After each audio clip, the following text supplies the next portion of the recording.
बड़ा है 3-4 सवाल ऐसे बना देते हैं।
देखो क्वेश्चन हो जाएंगे तुमसे।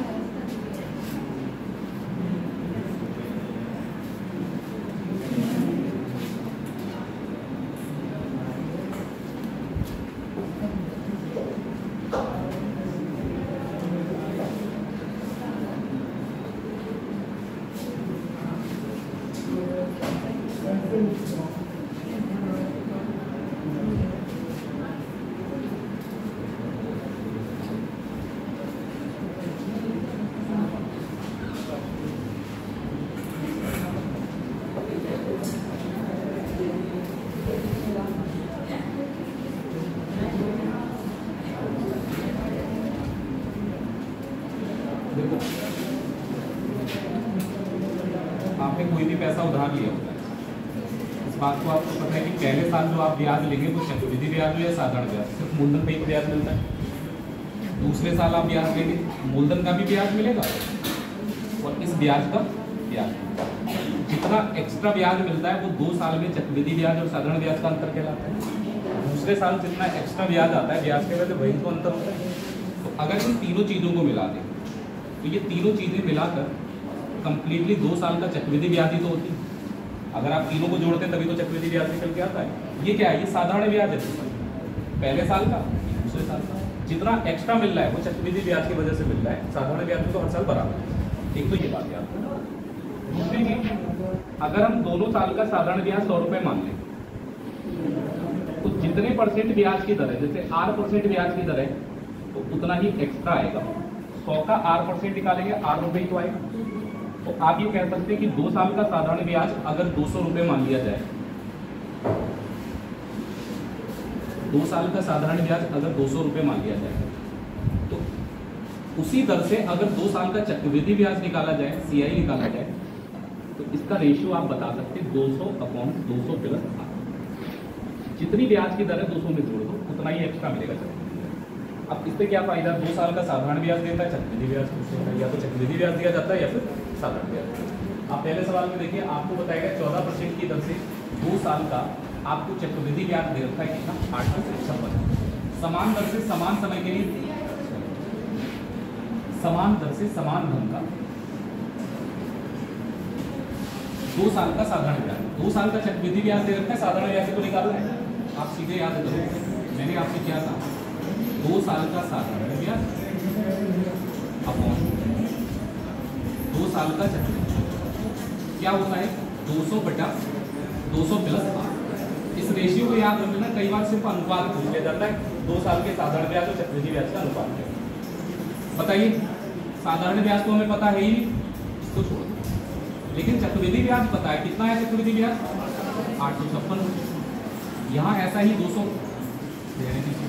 200 प्लस 8, ब्याज की दर 14 है, अगर 200 में 14 जोड़ेंगे तो कितना हो जाएगा, अब ये 214 से डायरेक्ट कट जाएगा 8 4 बार, 214 का 4 गुना ही तो होता है 856। क्रॉस मल्टीप्लाई कर, 200 का 4 से मल्टीप्लाई करेंगे तो कितना आ जाएगा 8। इसका मतलब ये जो 2 साल का चक्रवृद्धि साधारण ब्याज x रुपये माना है, ये हमारा कितना निकल के आएगा 8। ऐसा जरूरी नहीं है कि पहले मूलधन निकालो फिर 2 साल का साधारण ब्याज निकालो, आप डायरेक्ट निकालिए 2 साल का चक्रवृद्धि ब्याज साधारण ब्याज का यही अनुपात रहता है। यहाँ पे भी 3 साल का साधारण ब्याज कितना दे रखा है। अब समस्या क्या है,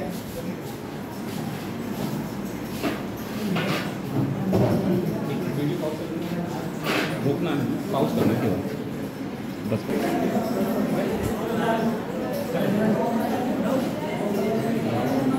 आपको दे रखा है 8% वार्षिक दर से किसी धनराशि का साधारण ब्याज, लेकिन ये 2 साल का नहीं है, ये साधारण ब्याज कितने साल का है, और जबकि हमें पता है कि यहाँ पर हम सिर्फ 2 साल का साधारण ब्याज लिख सकते हैं।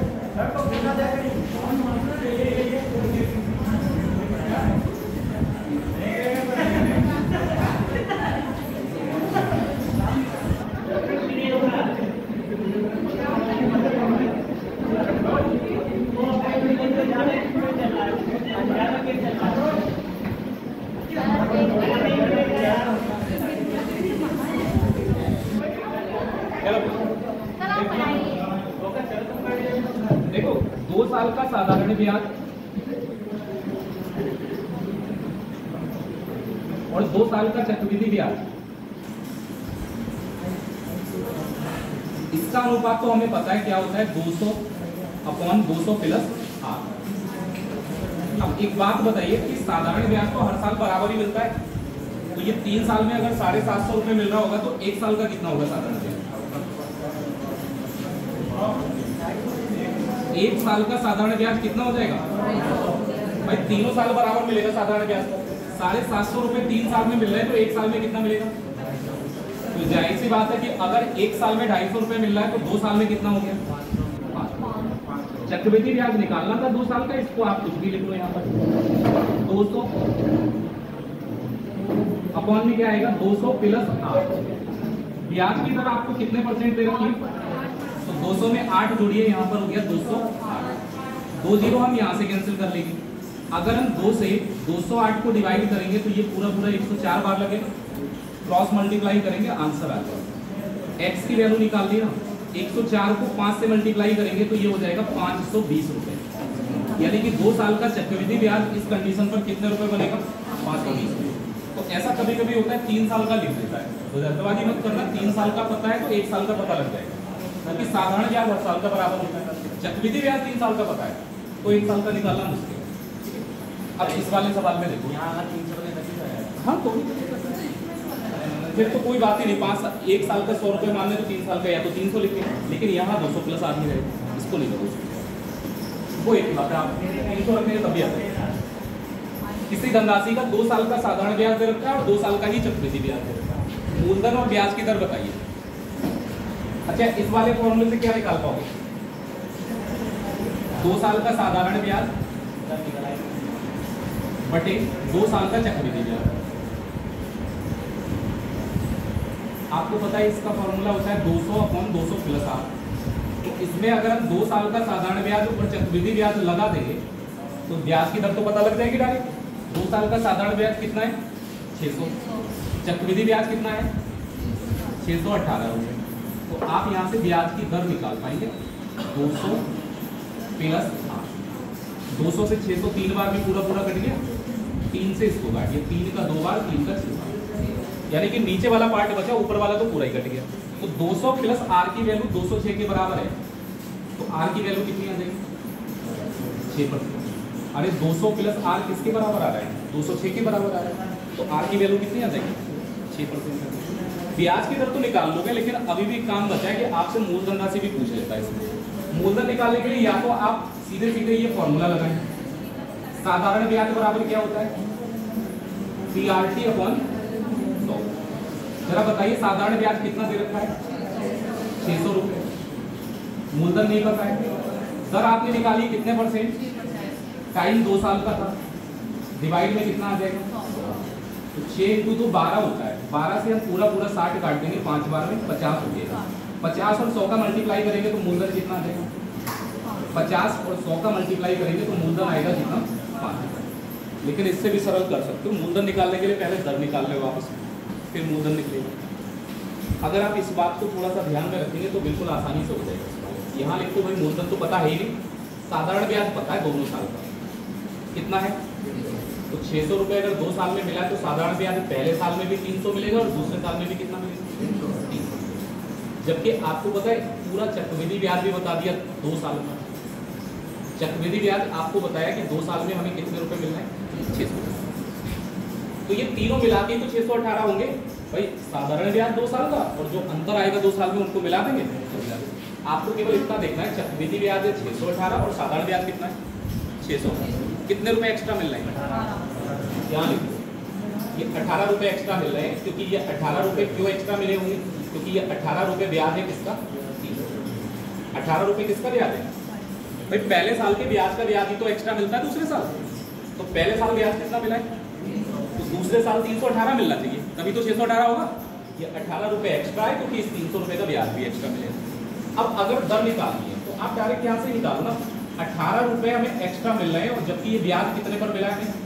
18 रुपए 300 भी तो मिले। परसेंटेज बनाने के लिए 100 से क्या कर लो? तो 100 से 2 जीरो हमारे कैंसिल हो गए, यानी कि ब्याज की दर हमें पता लगता है कितने परसेंट।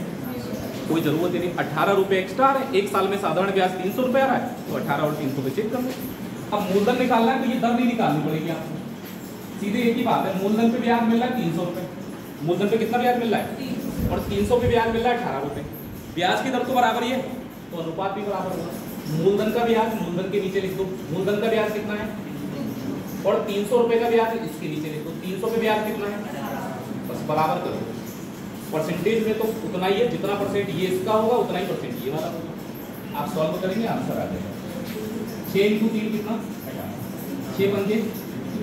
अब ये 3 से 300 को डिवाइड करेंगे तो 100 आ जाएगा।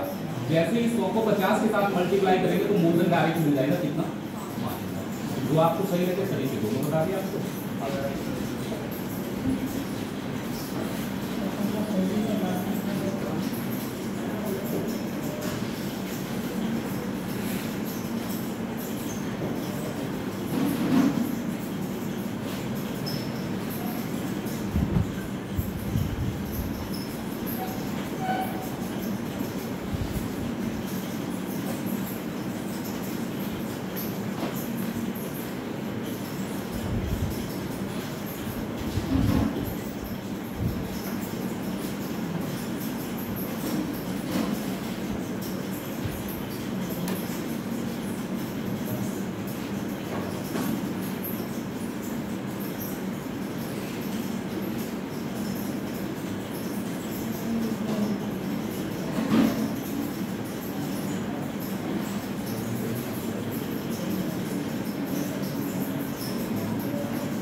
पहला क्वेश्चन को नोट करिए और बाकी देर तक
हो गया नोट इधर वाला?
कल हम कुछ सवाल कर रहे थे ना यहाँ पे, तो डेटा थोड़ा लिमिटेड था, 8, 10, 11 संख्या 12 संख्या लिखने में दिक्कत है। अब 58 लगातार संख्या लिखने में भी तो टाइम लगेगा, कितना भी कम मान लो 1-1.5 मिनट तो लगेगा 58 संख्या लिखेंगे। 1 से लेकर 58 तक भी अगर गिनती लिख रहे होगे ना, तब भी आपको अच्छा खासा टाइम लग जाए। और जब इतनी सारी संख्याएं लिखनी होती तो इरिटेशन होता है, कुछ मिसिंग हो गया डेटा, गड़बड़ हो जाएगी।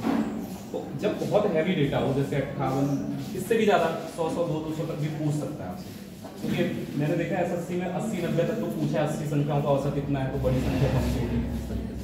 तो इसके लिए हमें कॉन्सेप्ट डेवलप करना होगा। आप ऐसा नहीं कर सकते कि एवरेज को बीच में लिख लें और 45 संख्याएं लिख लेंगे, नहीं लिखते।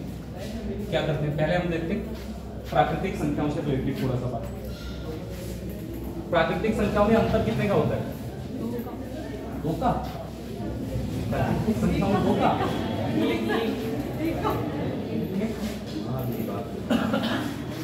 प्राकृतिक संख्याएं होती है जो गिनती में प्रयोग होती है, और गिनती में अंतर कितने का रहता है? 1 का रहता है। सम और विषम संख्याओं में अंतर 2 का रहता है। सवाल दोनों सेम है, बस फर्क इतना है क्योंकि यहाँ पर हमने सम संख्याओं की बात की तो अंतर 2 का रहेगा, और यहाँ प्राकृतिक संख्याओं की बात की तो अंतर कितने का रहेगा? 1 का। हम दोनों में सेम चीजें पूछी है। देखो भैया, पहले जरा हम बड़ी और छोटी संख्या निकालने का कॉन्सेप्ट जानते हैं। प्राकृतिक संख्या, जब प्राकृतिक संख्याओं की बात होती है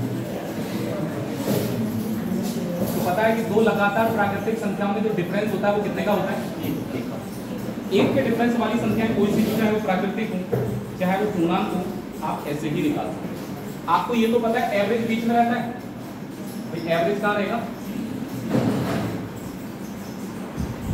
पहली संख्या यानी कि जो सबसे छोटी है और अंतिम संख्या जो सबसे बड़ी है, ये पहली और अंतिम संख्या के एग्जैक्टली बीच में जो एवरेज होगा, ठीक है। एवरेज हमेशा कहाँ होता है? बीच में स्टैंड होता है अगर अंतर बराबर का है। तो एक चीज तो बहुत आसान सी है, हमने ये भी कहा था कि समांतर श्रेणी में लिखी हुई संख्याएं होंगी अगर, तो पहली और लास्ट वाली संख्या का जो एवरेज है वो भी उतना ही एवरेज आएगा जितना उस पूरी सीरीज का है, क्योंकि डेविएशन उसका भी 0 रहेगा। तो पहली संख्या और लास्ट वाली संख्या आप जब भी एवरेज निकालते हैं तो कैसे निकालते हैं भाई? एवरेज निकालने के लिए हमने क्या दिया होता है कि पहली संख्या प्लस लास्ट वाली संख्या डिवाइड किससे करते हैं? आप ऐसा नहीं कह सकते कि अगर मुझे कभी पहली और लास्ट वाली संख्या को कोई जोड़ने को, फर्स्ट प्लस लास्ट, आपसे कोई कहे पहली और लास्ट वाली संख्या को जोड़ के बताइए कितना टोटल आएगा, तो एवरेज को आप मल्टीप्लाई कर दें किससे, भाई पहली और लास्ट का भी एवरेज वही आएगा, सेकंड लास्ट और जो आपकी सेकंड वाली संख्या उसका भी एवरेज वही आएगा। मैंने आपको बताया नहीं था क्रम कि अगर आप क्रमागत संख्याएं लिख रहे हैं तो पहली लास्ट का एवरेज भी वही होगा, सेकंड और सेकंड लास्ट का भी वही होगा, थर्ड और थर्ड लास्ट का भी वही होगा, और बीच वाली संख्या तो एवरेज होगी। ऐसे तो चलता ही है, यानी कि इसका और इसका टोटल भी उतना ही आएगा, इसका टोटल भी उतना ही आएगा, इसका भी टोटल।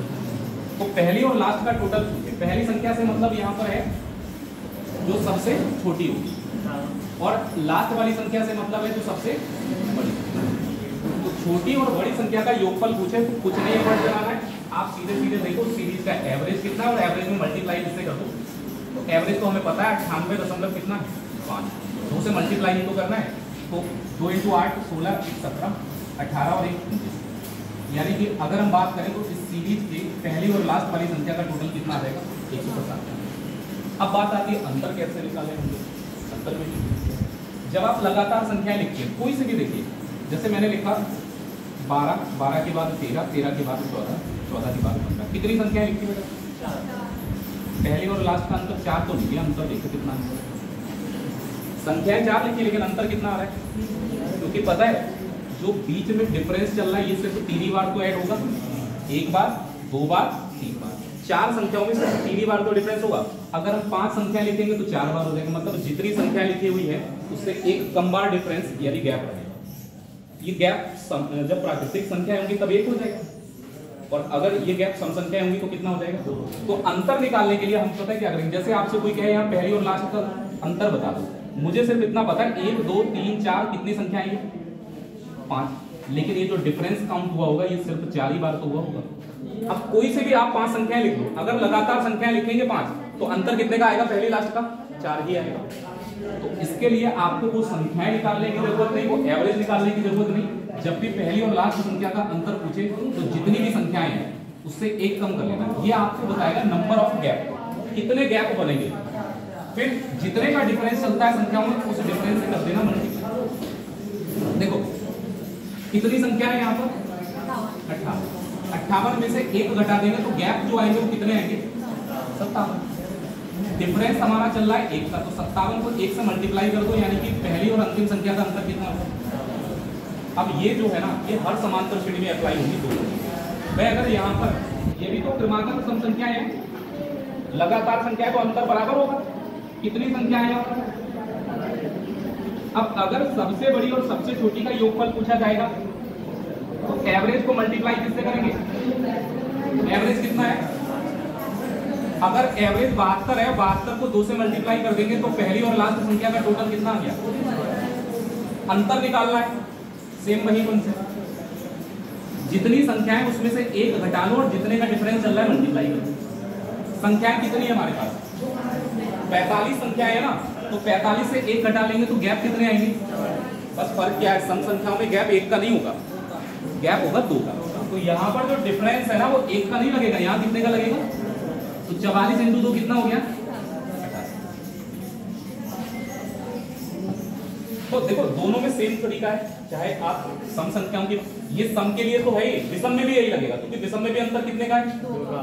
बस आपको ये दोनों सवाल है ये हमेशा कॉमन दिखेंगे, सम, विषम और प्राकृतिक संख्याओं। ध्यान बस ये रखना है कि प्राकृतिक संख्या है तो डिफरेंस 1 का लेना है, और सम और विषम संख्या है तो डिफरेंस कितने का लेना है? 2 का। अब रह गई बात बड़ी और छोटी संख्या कैसे निकालें, सबसे बड़ी और सबसे छोटी संख्या, क्योंकि आपसे पेपर में चारों सवाल नहीं पूछेगा, कोई एक पूछेगा इनमें से। अब सबसे बड़ी पूछ लेगा तो क्या करेंगे प्राकृतिक संख्याओं में? अब हमें ये पता है कि यहाँ से यहाँ तक का जो डिफरेंस है ये तो हमें पता लग गया, यहाँ तो 1 का ही अंतर रहता है, जितनी संख्या है उससे 1 कम रहता है डिफरेंस। जैसे यहाँ पर संख्या है 18, तो अंतर आया पहली और अंतिम संख्या का, देखो अंतर 1 कम आया होगा, कितना आया? जब कोई बीच में स्टैंड करेगा तो ये डिफरेंस आधा आधा डिवाइड हो जाएगा दोनों साइड में। जैसे आप ये समझो यहाँ से यहाँ तक 100 मीटर दूरी है, आप बीच में खड़े हो तो 50 इधर होगी और 50, सीधी सी बात है। तो ये जो अगर हम आगे की तरफ जाएंगे तो इसको आधा कर लो, n - 1 को डिवाइड कर दो किससे, ठीक है। जितनी भी है n-1 को किससे डिवाइड करेंगे? 2 से करेंगे। आपको क्या करना है इसमें? पीछे आएंगे तो माइनस कर देना है, n-1 को 2 से डिवाइड करके इसमें से माइनस कर देंगे। तो ये जो डिफरेंस था इसको आधा डिवाइड कर देंगे। अगर एवरेज से पीछे आएंगे तो पहली संख्या मिल जाएगी और आगे जाएंगे तो लास्ट। तो आप इसको ऐसे याद रख लेना, सबसे बड़ी संख्या पूछे आप सिर्फ प्राकृतिक संख्या में तो डायरेक्ट निकाल सकते हैं एवरेज। बड़ी संख्या पूछेगा तो प्लस कर लेना, n-1 इसको ब्रैकेट में ही लिखना, गड़बड़ ना हो। n-1 को डिवाइड करेंगे किससे? अगर सबसे छोटी संख्या पूछे तो एवरेज में से माइनस कर देना, n-1 डिवाइड किससे करना है? बात समझ पा रहे हैं? अब देखो एवरेज आपके सामने लिखा है, कुछ और करना ही नहीं। कितना एवरेज दे रखा है आपको? 98 प्लस n-1 का मतलब पहले घटाना, 58 में से 1 घटाओ कितना बचेगा? 57। और बटे में कितना आएगा? 2 से अगर मैं इसको डिवाइड करूं तो 28 और 1 56, यानी 28 दशमलव कितना है? जोड़ लीजिए, 8 8 16 और 1 17, 9 2 11 और 1 12। यानी कि अगर आप 98 में 28.5 जोड़ेंगे तो संख्या आएगी कौन सी? सबसे बड़ी संख्या इस पूरी सीरीज की हमारी कौन सी होगी? 127। अगर यही चीज अब माइनस कर दें, 98.5 माइनस कितना करना है? 28.5, तो सबसे छोटी संख्या आ जाएगी। अगर इसमें से इसको माइनस करेंगे तो सबसे छोटी संख्या कौन सी आएगी? चेक करें, देखो इन दोनों संख्याओं को जोड़ के देखो कितना आ रहा है। 197 आया हमारा, घटा के देखो कितना आएगा? 127 में से 70 घटाएंगे, अंतर कितना आएगा? तो पहली और अंतिम संख्या आप यहीं से डायरेक्ट निकाल सकते हो। और इसको याद करना पड़ेगा क्योंकि एसएससी पूछता है 50 60 70 80 85 संख्याओं पर पूछा है उसने, आप धीरे से उठा के देखो। यहाँ पर रहेगी समस्या, क्या करें? चलो अब इस पर ज्यादा एक्सप्लेनेशन नहीं करेंगे, मैं डायरेक्ट बता रहा हूँ। यहाँ भी सीधे देखो, यहाँ पर अंतर कितने का होता है? तो अंतर 2 का होता है। इस वजह से अगर 2 से मल्टीप्लाई करेंगे तो ये तो 2 कट जाएगा, बटे वाला कट जाएगा ना।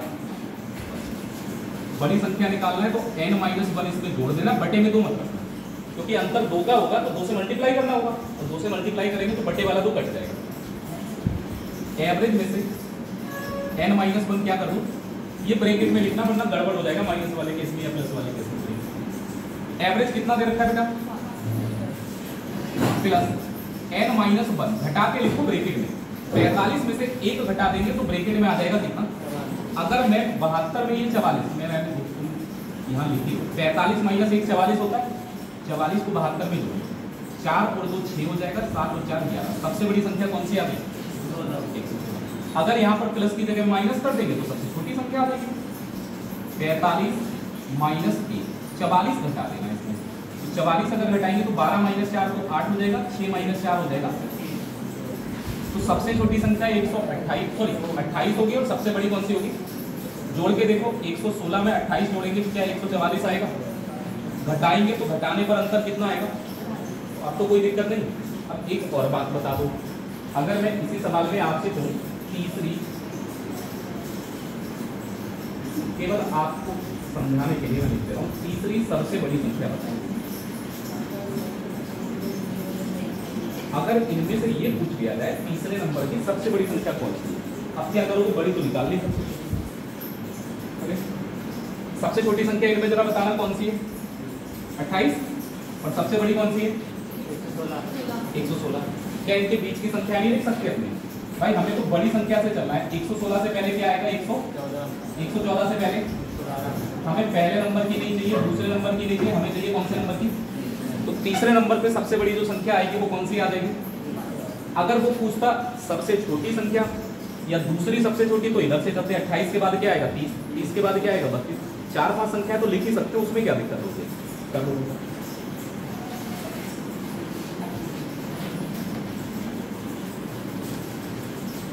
ये वाला कॉन्सेप्ट सम और विषम दोनों के लिए, ये केवल प्राकृतिक।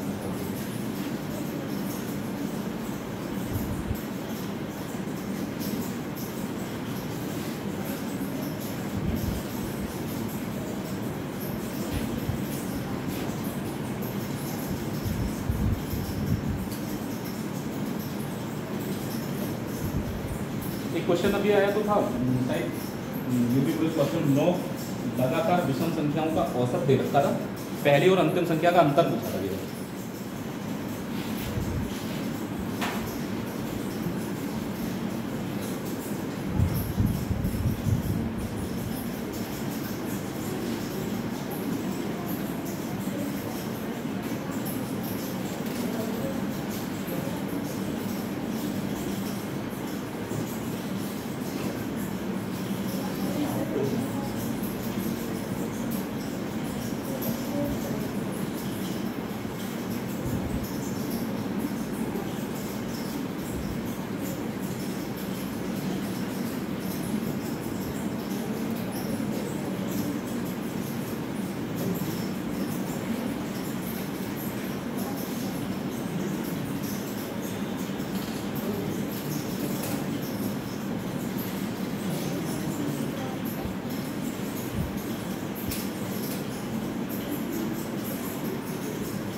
नोट हो गया?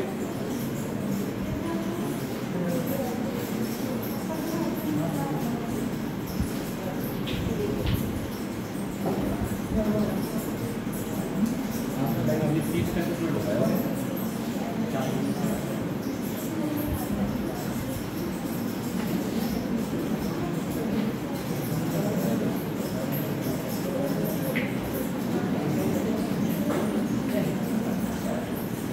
नोट हो गया?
प्राकृतिक संख्या, सम संख्या, विषम संख्या, आपको कॉन्सेप्ट पता है कि अंतर पड़ा है।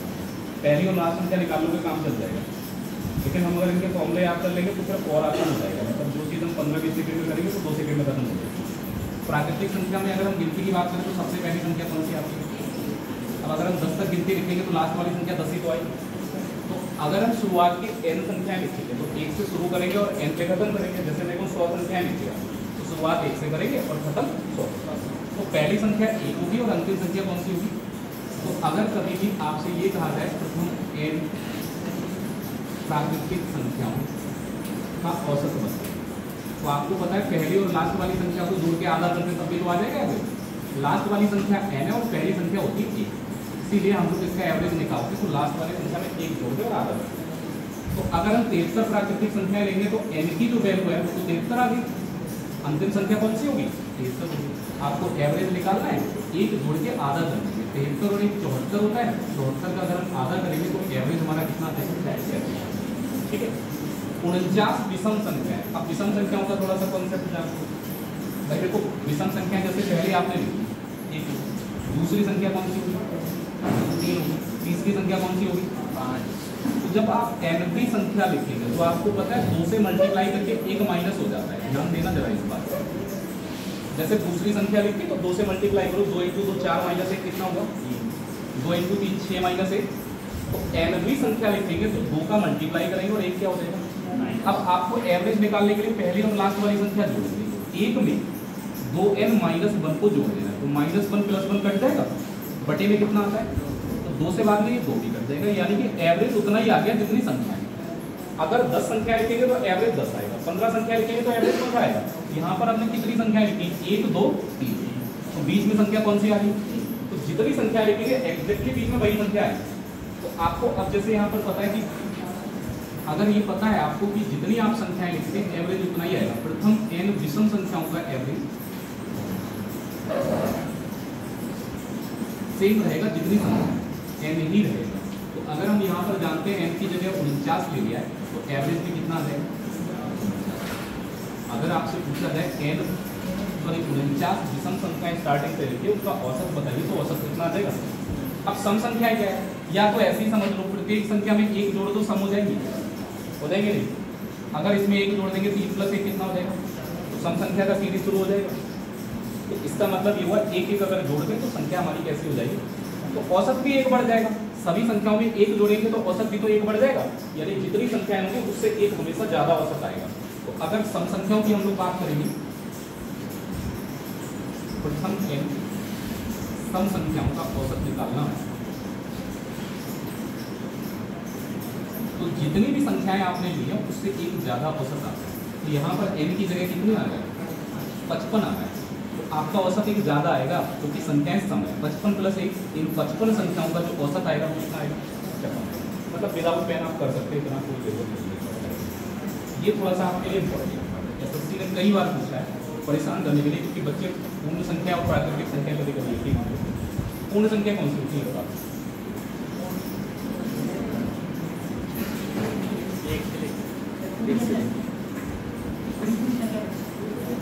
अब इंग्लिश में बता दें तो शायद समझ लो, होल नंबर्स बोलते हैं। होल नंबर्स बोलते नेचुरल नंबर्स और ये होते हैं होल नंबर। अब बताओ, जीरो से बनाई, मतलब जीरो की खोज में कोई नया सेट बनाया, उसमें जीरो को भी इंक्लूड किया। तो सबसे पहले नंबर पर यहाँ पर आता है क्या? जीरो। फिर आता है 1, बाकी सारी यही संख्याएं 1 2 3 4 कंटिन्यू ऐसे।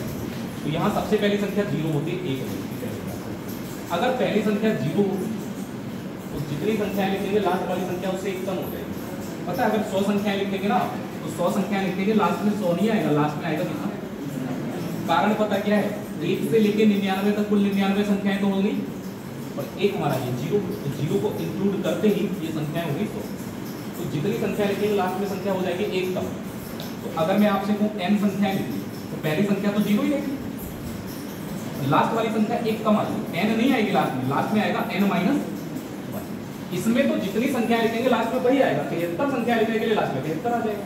अब जैसे मेरे को 70 संख्या लिखी है तो पहली संख्या तो 0 ही होगी, लेकिन लास्ट वाली जो संख्या होगी वो 70 नहीं होगी, वो कितनी होगी? आप ध्यान रख लेना, 70 लिखा नहीं तो ये गड़बड़ हो गया। 70 लिखने पर ये संख्या 71 हो जाएगी। तो आप 69 तक गिनती लिखिए, 1 से लेके 69 तक कुल 69 संख्या है ये वाली, और 0 को शामिल करेंगे तो हो गई 70। पहली संख्या कौन सी है? लास्ट वाली। तो एवरेज तो आप ऐसे भी निकाल लोगे, पहली और लास्ट को जोड़ लो और आधा कर दो, 0 प्लस 69 और बटे में आ जाएगा 2। अब 69 का आधा करेंगे तो कितना आ जाएगा? 34.5। एक बात समझिए कि 0 को जोड़ने से कोई फायदा है नहीं है ना, कि 0 को जोड़ने पर तो कोई फर्क ही नहीं पड़ता है।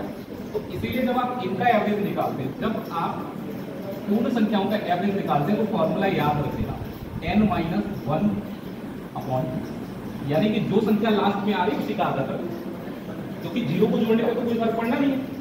अब ध्यान रखना, प्राकृतिक संख्याओं का औसत निकालेंगे तो +1 करके आधा करेंगे, जब पूर्ण संख्याओं का औसत करेंगे तो फिर -1 करके आधा करेंगे। आप देखिए n की जगह पर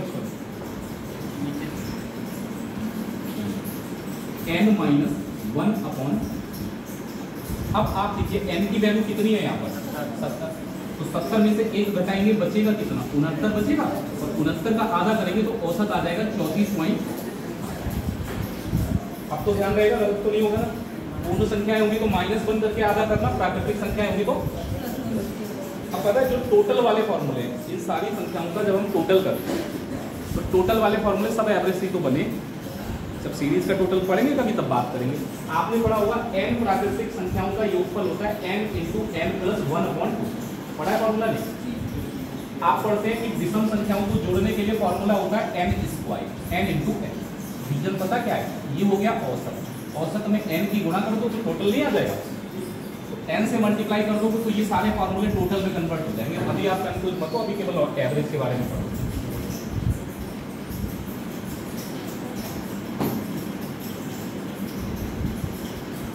ये एक ऐसी कैटेगरी है अभाज्य संख्याएं और भाज्य संख्या। कोई भी मैथमेटिशियन इनके लिए कोई फॉर्मूला बना ही नहीं पाया।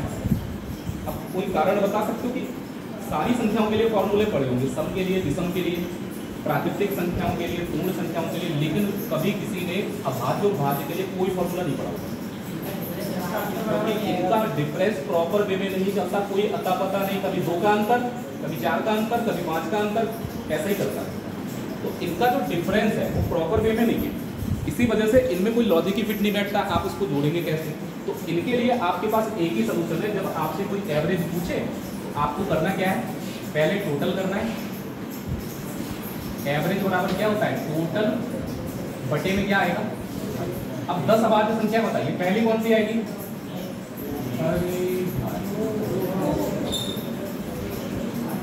हाँ, सबसे छोटी अभाज्य संख्या 1 नहीं है, कौन सी है? फिर 2 के बाद 3। अरे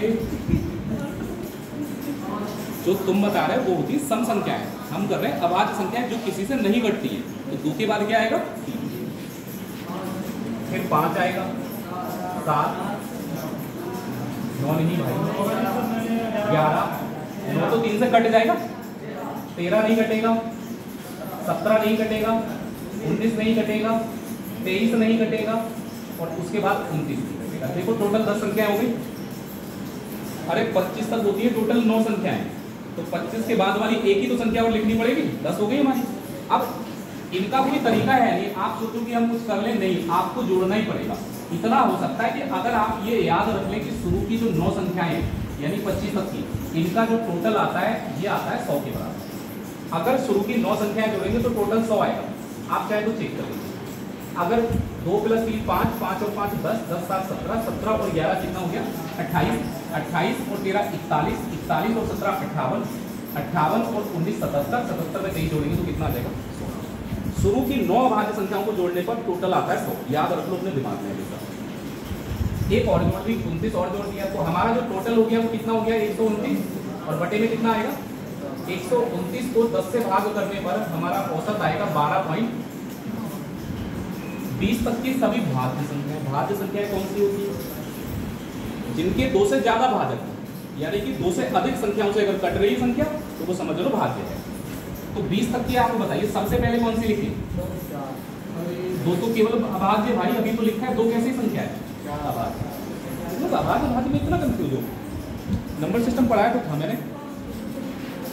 स्टार्टिंग में मैंने पढ़ाया था अभाज्य भाज्य संख्या पूरा पढ़ाया था डिटेल में, मैंने हर एक कॉन्सेप्ट लिखाया था, या तो आए नहीं होगा क्या थे आए नहीं होंगे, हाँ तो ये होगा। देखो दो से ज्यादा भाजक की बात करें तो एक जो है ना, एक केवल किससे कटता है, तो इसका एक ही तो भाजक हुआ, ये तो हमारा भाज्य भी नहीं अभाज्य भी नहीं। 2 और 3 अभाज्य है, तो शुरुआत होगी कहाँ से, 4 से, फिर 4 के बाद 6, 6 के बाद 8, 8 के बाद 9, 9 के बाद 10, 10 के बाद 12, यानी कि जो संख्या अभाज्य नहीं है तो समझ लो भाज्य होगी। 12 के बाद 14, 14 के बाद 15, 15 के बाद 16, 16 के बाद 18, 20 तक लिखा है, ये बताइए 20 तक लिखा होगा तो 20 को शामिल करना चाहिए, अरे 20 तक लिखा है तो 20 को तो शामिल करना ही पड़ेगा। अगर आपसे कहते 20 से पहले की, या फिर आपसे कहा जाता 1 और 20 के बीच की संख्याएं, तब 20 को शामिल होगी। 20 तक का मतलब आप 1 से शुरू करेंगे और खत्म कहाँ पे होगी, तो आपको 20 भी शामिल करना पड़ेगा। ये हो गई 20 तक की सभी भाज्य संख्याएं।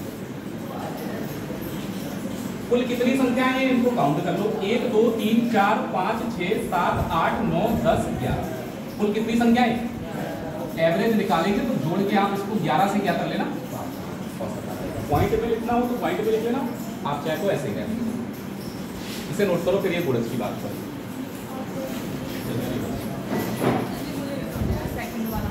कौन सा ये देखो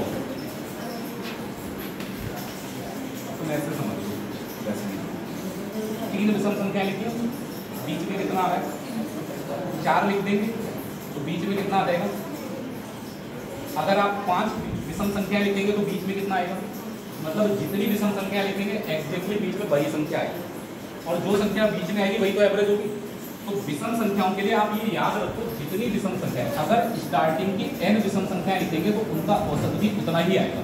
जैसे यहाँ पर कितनी संख्या है, तो 49 विषम संख्याओं का औसत कितना होगा, सम संख्याओं का औसत जो होता है वो 1 ज्यादा आता है, तो अगर 55 संख्या है तो औसत कितना आएगा,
पार्किंग को निकल रहा है और 15 दिन की और बर्दाश्त करने की जरूरत इतनी पड़ेगी।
का मतलब समझते हैं आप? गुणज का मतलब होता है गुणा करके जो संख्याएं आती हैं उनको गुणज कहते हैं, मल्टीपल। अब 13 के स्टार्टिंग के हमें 11 गुणज लेने और उनका औसत बताना। गुणज ऐसे लिखे जाते हैं, जैसे 13 का पहला गुणज अगर अपने निकालेंगे तो 13 का 1 से गुणा करिए कितना आ जाएगा, फिर दूसरा गुणज निकालेंगे तो मल्टीप्लाई। ऐसे आपको कुल कितने गुणज लेते हैं तो अंतिम गुणज निकालो। 13 का अंतिम गुणज 11 ही तो है, तो 11 से अगर आप मल्टीप्लाई करेंगे तो ये 13 × 11 कितना आ जाएगा, 111। पहला गुणज हमारा 13 और अंतिम गुणज कितना होगा। अच्छा गुणज लिखते हैं तो अंतर तो बराबर ही रहता है, 13 के बाद 26, 26 के बाद 39, यानी कि इस तरीके से टेबल लिख रहे हैं तो अंतर रहता है बराबर। तो जब भी ऐसा होना कि आपसे नॉर्मली गुणजों का औसत पूछे तो या तो आप सीधे सीधे लिख लो पहला गुणज और लास्ट वाला दोनों को जोड़ के आप भाग कर दीजिए इससे। तो पहला वाला गुणज कौन सा है हमारा,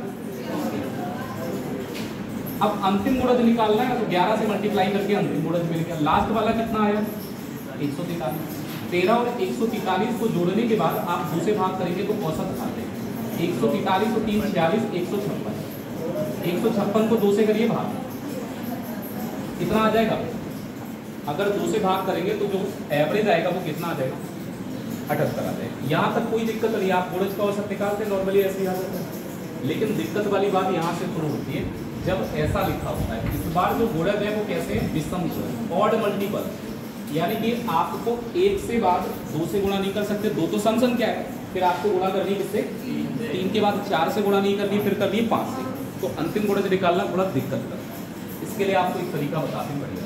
आपको अच्छा 9 विषम गुणज दिख रहे हैं, तो आप ये बताइए अगर शुरू की 9 संख्याओं का प्रथम 9 विषम संख्याओं का अगर मैं आपसे औसत पूछूं तो क्या आएगा।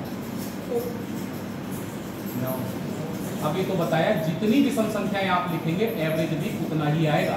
तो 9 विषम संख्याओं का एवरेज कितना आएगा, 9 ही आएगा, तो चेंज तो होना नहीं है। अब 9 विषम संख्याओं का मतलब यही हुआ 1 के बाद 3, 3 के बाद 5, 5 के बाद क्या आएगा। अब ये हमारी 9 विषम संख्याएं हैं, हम चाह रहे हैं कि हमारे 15 के विषम गुणज बन जाए, तो आपको इन सब में गुणा किससे करनी होगी, 15 से गुणा करेंगे तो ये 15 के गुणज नहीं हो जाएंगे, 15 का 1 से, फिर 15 का 3 से, फिर 15 का।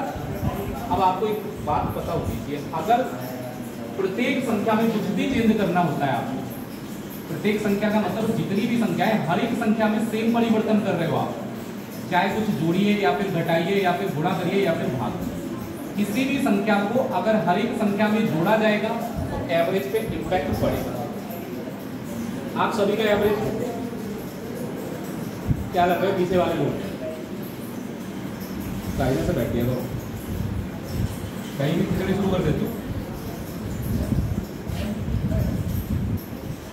देखो अगर प्रत्येक संख्या में आप कुछ जोड़ेंगे, घटाएंगे, मल्टीप्लाई करेंगे या भाग करेंगे तो इसका इम्पैक्ट डायरेक्ट उन सभी संख्याओं के एवरेज पे पड़ेगा, ठीक है। तो एवरेज पे इसका असर पड़ेगा। देखो एक बात सुन लो कायदे से, क्लास में जो फालतू बकवासबाजी करे वो बाहर बैठा करे। मुझे इतना शौक नहीं, बच्चे ज्यादा नहीं कम पढ़े लेकिन पढ़ने वाले बैठे। एवरेज पे जो इम्पैक्ट आपकी संख्या पे पड़ेगा वो एवरेज पे पड़ेगा। जैसे आप सबको मैं 100 रुपए देगा, उसके बाद 5 सबको और दे देंगे तो सबके 105 नहीं हो जाएगा, सबका एवरेज भी 105 हो जाएगा। तो हर एक संख्या में चेंज होगा तो वो एवरेज पे इम्पैक्ट करेगा डायरेक्ट। तो यहाँ पर आप इस बात को समझिए कि अगर मैं इस संख्या में आपसे कह रहा हूँ गुणज किसके होने चाहिए, 15, तो एवरेज पे भी इम्पैक्ट पड़ेगा, एवरेज पे भी गुणा किससे हो जाएगी। अगर आप 15 के 9 विषम गुणजों का औसत निकालेंगे तो केवल आपको 15 से गुणा कर देनी है, और 15 से गुणा करेंगे तो सीधे आंसर कितना आ जाएगा। पहले 9 विषम संख्याओं का औसत निकालो, उसके बाद गुणा कर दो किससे, आपको 15 के ही तो गुणज चाहिए थे, तो 9 विषम संख्याओं में 15 से ही गुणा करनी है। अगर 9 विषम संख्याओं का औसत 9 है, 15 से गुणा करने के बाद औसत कितना हो जाएगा, 165। यहाँ पर है सम गुणज। तो पहले तो आप ये बताइए कि शुरुआत की 12 सम संख्याओं का औसत बताइए। अगर आपसे 12 सम संख्याओं का औसत पूछा जाए तो कितना आएगा, अभी बताया मैंने कि सम संख्याओं का औसत जितनी संख्याएं आप लिखेंगे उससे एक ज्यादा आएगा। संख्याएं कितनी है तो एवरेज आ जाएगा कितना। अब आप कह रहे हो कि 7 के 12 सम गुणज होने चाहिए, तो 12 सम संख्याओं में 7 से गुणा करेंगे 7 के गुणज हो जाएंगे। तो जब 7 से गुणा करेंगे तो एवरेज में भी तो 7 से गुणा हो जाएगी, यानी कि आपका जो एवरेज है 13 × 7 कितना हो जाएगा तो अगर आप 7 के 12 समगुणजों का औसत निकाल रहे हैं तो पहले 12 सम संख्याओं का औसत निकाल लो। अब 7 के गुणज को बाद में कर लेंगे। 7 से गुणा किया, एवरेज कितना हो जाएगा? हर एक संख्या में गुणा करेंगे ना हम लोग, अगर 12 सम संख्याएं लिख रहे हो। अब जैसे 12 सम संख्याओं में ये आएगा 2 4 6 8 10 12 14, ऐसे मतलब आपकी टोटल जो संख्या आएंगे लास्ट में आएगा कितना? 24। अब आप चाह रहे हो कि 7 के ये 12 सम गुणज होने चाहिए, तो इन सब संख्याओं में गुणा किससे करोगे? जब आप 7 से सब में गुणा करोगे तो एवरेज भी तो 7 गुना ही आएगा। तो मैंने तो पहले इनका एवरेज निकाला। अगर आप इन संख्याओं का 12 सम संख्याओं का औसत देखेंगे तो 13 आ जाएगा।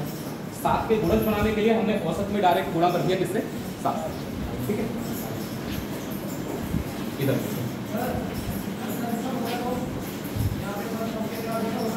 कौन सा? अरे ये तो पिछले अभी पीछे ही तो सवाल कराया है। देखो सम संख्या कहां से स्टार्ट होंगी? 2 के बाद क्या आएगा? 4 के बाद। अब अगर आप n सम संख्याएं लिखेंगे तो लास्ट वाली संख्या n इंटू 2 आएगी डबल। जैसे 10वीं संख्या लिखेंगे 20 ही तो आएगी, 11वीं संख्या लिखेंगे 22 आएगी। अब एवरेज निकालते तो पहली और लास्ट को जोड़ के आधा कर दो। 2 प्लस 2 इंटू n डिवाइड करना है 2 से। आप 2 कॉमन करेंगे तो बचेगा 1 प्लस n, 2 से 2 कट जाएगा। तो आपका जो औसत आएगा जितनी संख्याएं हैं उससे एक ज्यादा ही आएगा सम संख्याओं का हमेशा। तो चाहे उसको याद रख लो, चाहे फॉर्मूला याद रख लो। मैं तो कहता हूँ आप इसको ऐसे ही याद रखें कि विषम संख्याओं का औसत उतना ही आता है जितनी हमारी संख्याएं। सम संख्याओं का औसत हमेशा एक ज्यादा आएगा जितनी संख्याएं। तो यहाँ पर 12 संख्या है तो औसत कितना आ जाएगा? 7 से गुणा कर दिया तो एवरेज हमारा कितना बनेगा? यहाँ कोई कुछ भी अच्छा एवरेज निकालेंगे तो एवरेज के लिए हमें 2 चीजें पता होनी चाहिए। टोटल पता होना चाहिए और फिर डिवाइड किससे करना है। अब यहाँ पर समस्या ये संख्याएं हैं लेकिन यहाँ लिखा है वर्गों का एवरेज। अब क्या करें? 20 तक की सारी संख्याओं के वर्ग करके क्या जोड़ सकते हो? नहीं जोड़ पाओगे। जोड़ के लोगे तो टाइम लगेगा। तो आप इस बात को याद रखिए कि अगर n प्राकृतिक संख्याओं के वर्गों के योग का जो फॉर्मूला होता है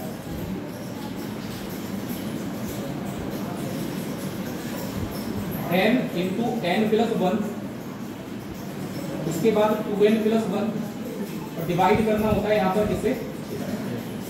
n into n plus 1 2n plus 1 bracket में और 6 से अगर डिवाइड कर लें तो जितनी प्राकृतिक संख्या है उन सबके वर्गों का योगफल आ जाएगा। यहाँ पर प्राकृतिक संख्याएं कितनी है भाई? 20। तो n की जगह पर हमें वैल्यू कितनी लगानी है? चलिए यहाँ पर लगाते हैं 20। 20 में 1 जोड़ेंगे कितना आ जाएगा? 20 इंटू 2 40 और 1 41। डिवाइड किससे करना है? 6 से। देखिए 3 का 2 बार तो 3 सत्ते 21 हो गया। 2 से अगर हम इसे काटेंगे तो 10 बार आ जाएगा। 7 एकम 7 7 चौक 28। 10 से गुणा करेंगे तो ये आ जाएगा हमारा औसत। सॉरी टोटल हमारा जो आ रहा है कितना आ रहा है? 2870 टोटल आ गया। आप यहाँ लगा 2870। अब बताओ n की जगह कितना है? अरे 20 संख्या है तो n की वैल्यू कितनी होगी? यहाँ 20 से कर दो डिवाइड, 0 कट गया। 2 एकम 2, 2 चौक 8, 2 तिया 6, 143.5 इन 20 प्राकृतिक संख्याओं के वर्गों का जो औसत है वो आएगा। ये बचे हमारे 2-3 सवाल इधर। देखो 45 पूर्णांक है, इस बात को इग्नोर करो, इससे कोई फर्क नहीं पड़ेगा। इनका औसत कितना दे रखा है? अब ये कह रहे हैं अगर प्रत्येक पूर्णांक में 3 जोड़ दिया जाए, मतलब पहले क्या करना है? 3 जितने भी पूर्णांक हैं उन सभी संख्याओं में आपको पहले 3 जोड़ देना है। अब इस बात को ध्यान देना, फिर क्या करना है? 2 से जोड़ने के बाद 2 से भाग करना, या बोर्ड मार्क्स नहीं लगता है। पहले आप 3 जोड़िए और जोड़ने के बाद जो परिणाम आ रहा है उस परिणाम को किससे भाग करेंगे? ये जो आपने कहा कि प्रत्येक संख्या में चेंज है, तो यही परिवर्तन एवरेज में भी तो होगा। अभी मैंने क्या कहा? प्रत्येक संख्या में जो भी परिवर्तन करेंगे वो डायरेक्ट किस पे इम्पैक्ट करेगा? एवरेज पे। तो एवरेज में भी आप ये समझ लो, पहले आपको 3 जोड़ देना है, जोड़ने के बाद जो परिणाम आएगा उसको डिवाइड कर देना है किससे? तो आप देखिए एवरेज था कितना? 21। 3 जोड़ने पर कितना हो जाएगा? 24। 24 को करना है 2 से भाग। तो अगर 24 को 2 से भाग कर देंगे तो हमारा नया औसत कितना आ जाएगा? पहले 21 था। जब ये परिवर्तन आप करेंगे तो सारी संख्याओं में औसत भी बदल होगा। एवरेज में 3 जोड़ेंगे पहले, जो भी आएगा उसके बाद उसको भाग करेंगे किससे? n पूर्णांक है, इससे कोई मतलब ही नहीं कितने पूर्णांक है, 1000 हो, 2000 हो, 10,000 हो। एवरेज कितना दे रखा है? अगर प्रत्येक पूर्णांक में गुणा किससे किया जाए तो हमारा औसत कितना आ रहा है। आप देखो सीधी सी बात ये समझो, अगर हम दो परिवर्तन कर रहे हैं, जैसे आपने कहा प्रत्येक पूर्णांक को आप गुणा करिए किससे, कोई संख्या है जिसके बारे में आपको नहीं पता, तो एवरेज में भी तो उसी संख्या से गुणा हो जाएगी। इसका मतलब अगर प्रत्येक पूर्णांक को x गुना किया गया है तो एवरेज भी तो x गुना हो जाएगा। अब एवरेज में x से गुणा करके नया औसत आया कितना है, तो एवरेज में x से गुणा करके हमारा जो नया औसत है वो आ रहा है कितना, ऐसे जल्दी।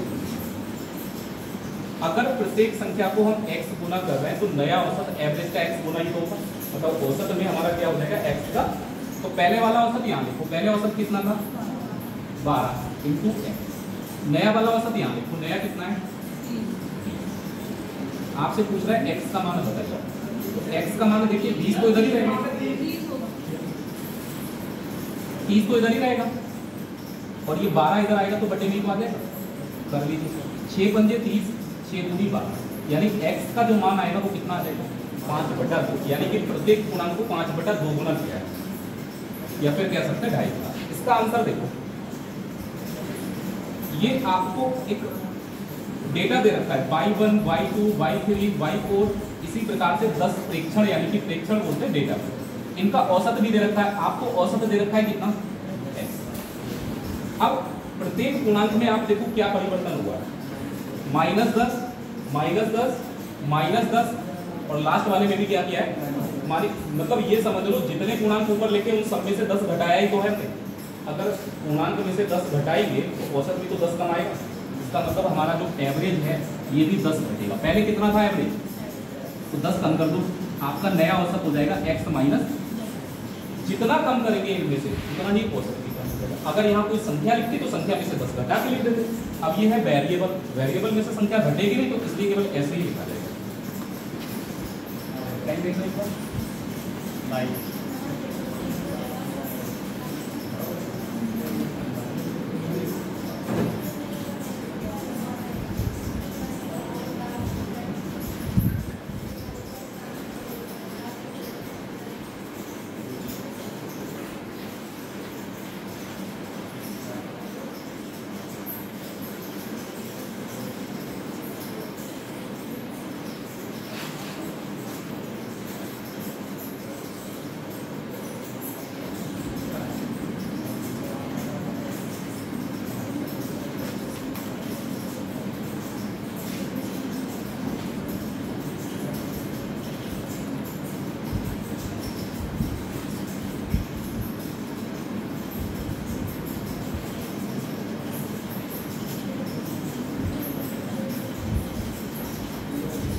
कौन सा बना?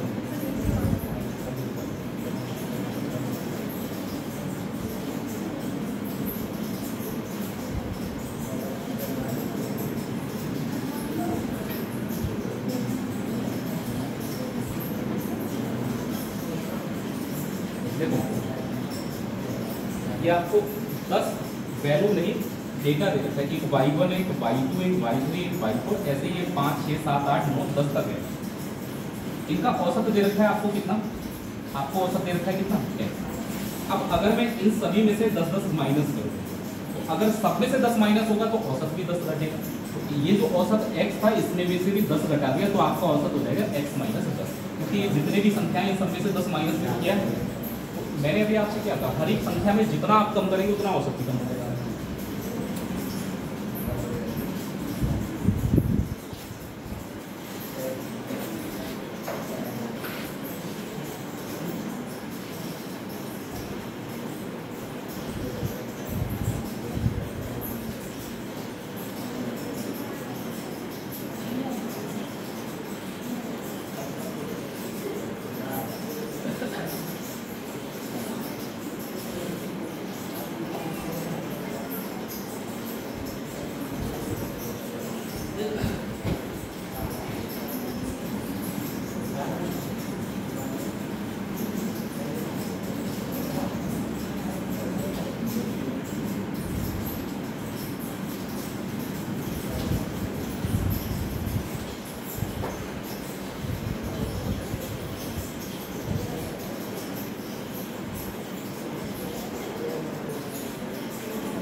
मेथड पहले का तो नोट हो गया होगा।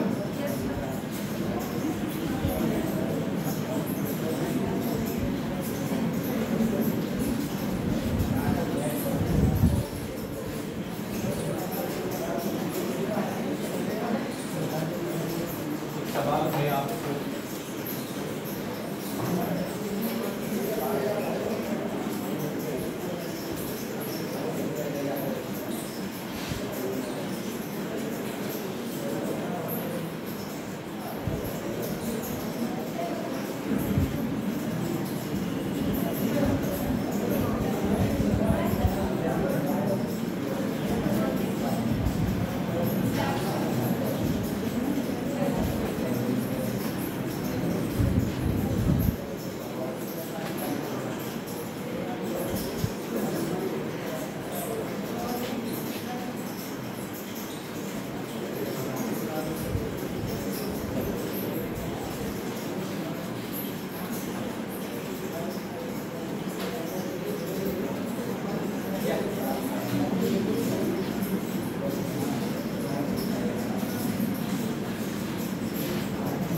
नोट हो गया है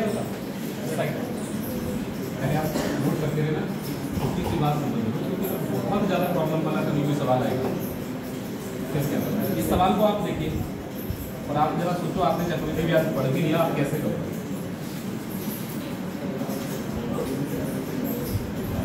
16 से 2/3% वार्षिक दर से किसी धनराशि पर तीसरे साल का चक्रवृद्धि ब्याज मिल रहा है 1370। तो आपसे कह रहा है वो धनराशि है। अब अगर तीनों साल का चक्रवृद्धि ब्याज मिला के पता होता तो शायद हम रेशियो से कर लेते हो जाता, लेकिन ये सिर्फ तीसरे साल का है, ना इसमें दूसरे साल का, ना ही पहले साल का। दिक्कत होगी, इसके लिए आप ध्यान रखना। ऐसा मेथड है कि अगर आप किसी सवाल में जब फंस जाओ तो आप लगा के देखेंगे तो आपको आंसर मिलेगा। आप 16 से 2/3% को अगर फ्रैक्शन में लिखेंगे तो बताओ कितना। 16 से 2/3% का मतलब होता है 1/। अब देखो 3 साल तक जाना है ना, तो जितने साल तक जाना है उतना ही आपको मूलधन लेना है। आप मूल धनराशि अपनी तरफ से मानेंगे, बेस इसका कितना है, 3 साल तक जाना है तो 6 की पावर 3 कर दो, यानी कि अपनी तरफ से थोड़ी देर के लिए मान लो मूलधन कितना है 216। कुछ नहीं मान सकते, 2 साल तक होगा तो 6 का स्क्वायर होगा, 4 साल होगा तो 6 की पावर 4 भी कर सकते हैं, लेकिन यहाँ पर सिर्फ तीसरे साल तक होगा। अब आप अपनी प्रक्रिया जो भी है ब्याज निकालने की, जरा पहले साल का ब्याज निकालते हैं। जरा बताइए पहले साल का ब्याज 216 का 1/6 तो मिलेगा ब्याज की दर 1/6। 6 से भाग करेंगे तो हमें पता है पहले साल जो ब्याज मिलेगा वो कितना मिलेगा 36 रुपये। पहले साल कितना ब्याज मिलेगा। दूसरे साल आते हैं, अब दूसरे साल जब ब्याज लेंगे तो इसका ब्याज मिलेगा 36 रुपये, और ये जो 36 मिल चुका है इसका ब्याज भी 1/6 मिलेगा, और 1/6 करेंगे तो कितना आएगा 6। बचा तीसरा साल। तीसरे साल का जब ब्याज निकालना है तो सबसे पहले मूलधन का 216 का ब्याज निकालिए, कितना आ जाएगा। 2 बार ये 36 दिख रहा है आपको, ये 36 कितनी बार दिखा है 2 बार, तो 36 का ब्याज 2 बार जोड़ेंगे 1/6 के हिसाब से 6 रुपए 6। ये वाला 6 रुपए बच जाए, 6 का ब्याज और निकालेंगे, 1/6 निकालेंगे तो कितना आता है। हमने पावर 3 इसलिए लिया क्योंकि लास्ट तक ये जाके एक ही रह जाएगा, हमें 6 से 3 ही बार तो काटना पड़ा 3 साल में, 6 से 3 बार कटना है, इसलिए वैल्यू हमने 6 की पावर 3 ली। आप यहाँ पर जरा समझिए, पहले साल का ब्याज आपको पता है, अगर आपसे मैं पूछूं यहाँ पहले साल का ब्याज कितने रुपए 36 रुपये। पहले साल का ब्याज कितना मिला है 36। दूसरे साल का अरे 36 और 6 कितना हो गया, और तीसरे साल का 49।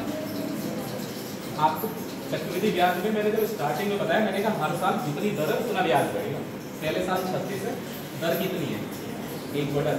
36 का जरा 1/6 निकालना कितना है, तो 6 रुपये बढ़ गया, 36 से कितना हो गया।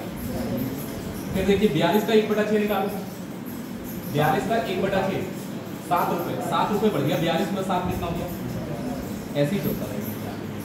ठीक है, तो तीसरे साल का ब्याज दे रखा है कि तीसरे साल का पूरा ब्याज है। अगर मैं इस तीसरे साल वाले ब्याज को ऐड करता हूं तो टोटल ब्याज मेरा कितना हो गया 49।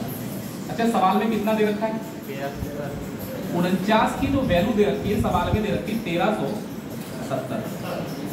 7 4 × 12 9 × 27, यानी 3 बार लग जाएगा। तो एक की अगर हम वैल्यू निकालेंगे, गलत लिख दिया मुझे, 1470 होगा, सही कर लेना, 1470 होगा, कटेगा ही नहीं।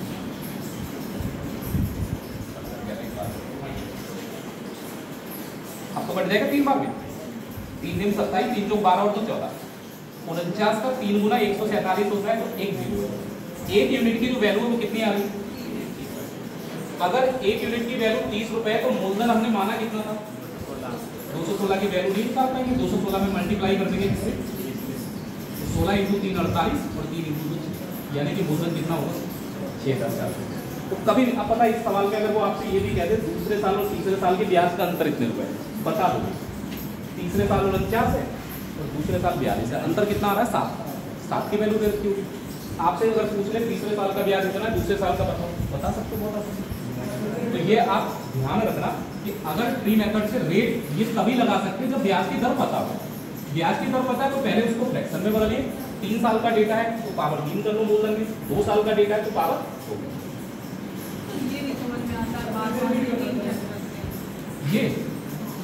ये ऐसा समझ में आएगा तुमको। पहले साल अच्छा देखो, अभी नीचे लिखा हुआ पढ़ना मतलब 200 साल 16 पे ब्याज मिलेगा, 1/6 ब्याज निकालेंगे कितना देगा। अब दूसरे साल का ब्याज, अभी आप ये सोचो दूसरे साल ब्याज मिलेगा, जितना पैसा दिख रहा है सबका मिलेगा, इसका भी मिलेगा, इसका ब्याज तो 36 ही रुपए आएगा, इसका कितना आएगा। अब तीसरे साल ब्याज लेंगे तो आपके पास मूलधन, ब्याज, ब्याज, ब्याज, इन चारों का मिलेगा ना। ये सब हमारा कंपाउंड होकर मूलधन ही तो बन गया है। तो पहले 216 का 1/6 निकाला, कितना है? 36 रुपए 2 बार है ना, 36 का 6 रुपए, 36 का 6 रुपए 2 बार आ गया। फिर ये 6 रुपए का 1/6 कितना आएगा? अब चौथे साल जाएंगे तो बहुत लंबा बन जाएगा, 3 साल तक तो ठीक रहता है ये।